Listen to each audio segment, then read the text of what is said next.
grinding teeth, jaw pain, and neck are related is the subject of this video. Stay tuned.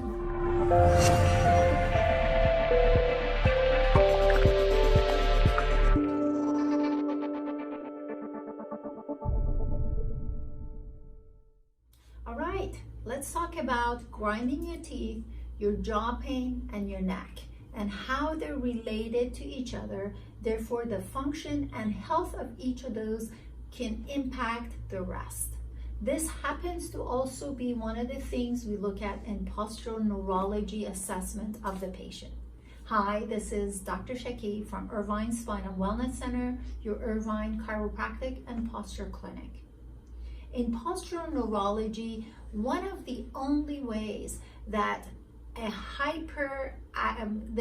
lack of proper presence of your environment and impacting your brain shows up as hyperactivity is the correlation of the head tilt, jaw grinding, and jaw pain.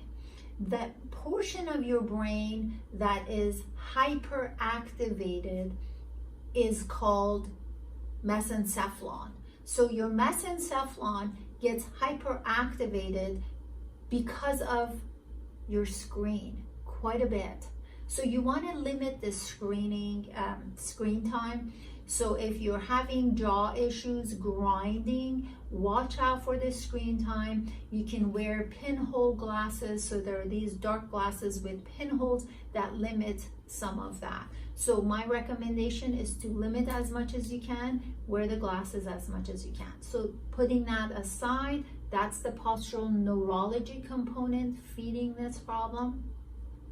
But also a lot of times people wear a night guard as if that's going to solve the problem, when in reality, nothing is addressing the cause of the grinding. So the cause of the grinding, which in turn translates into overactivation of your temporomandibular joint or your TM joint right here, are 100% related. You cannot have one and not impact the TM joint.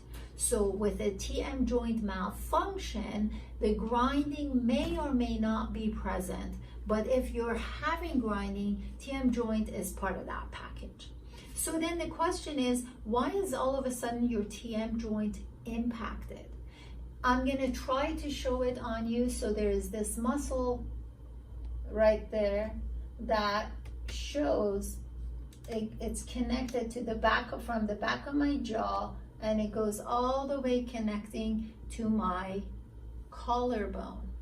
So when your neck is forward like this, this is the part, that connection in the back of my jaw is the reason why there is a constant pulling of that joint.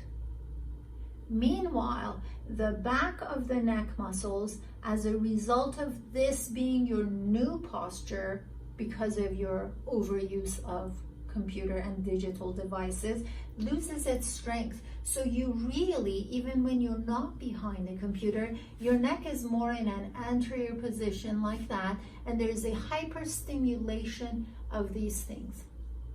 As a result of hyperstimulation and superactivity of this, you develop also what's called trigger points, which are lactic acid buildup.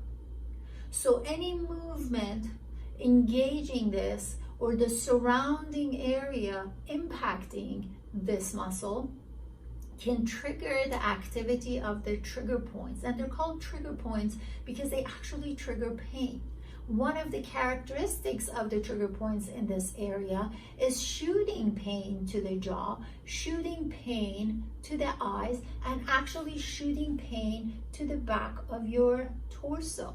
So it's very easy to look at all of those manifestations of the same story as if they're different problems. And that's the problem people are having. A lot of times they come to the office naming all of these things as if they're different conditions, but they're actually different components of the same story.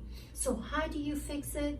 You limit the amount of use, you limit how you're using your work environments. Ergonomics is huge, and ergonomics is not about fancy desks and chairs. It's all about positioning, which we've done a video. We're going to make sure that we put that, at least one or so of those videos, at the end of this video.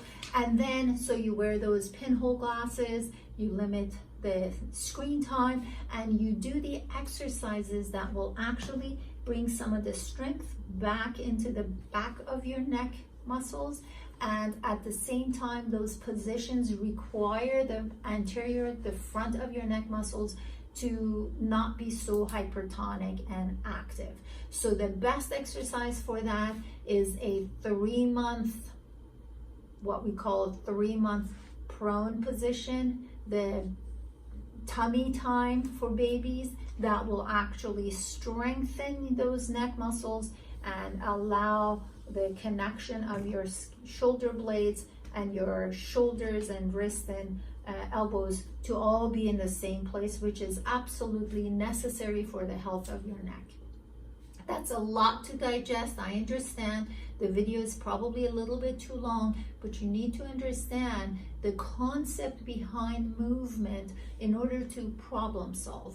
If you have any questions, please forward them to me using one of the methods of contact in the description box, and make sure you subscribe to the channel. Until next time, take care.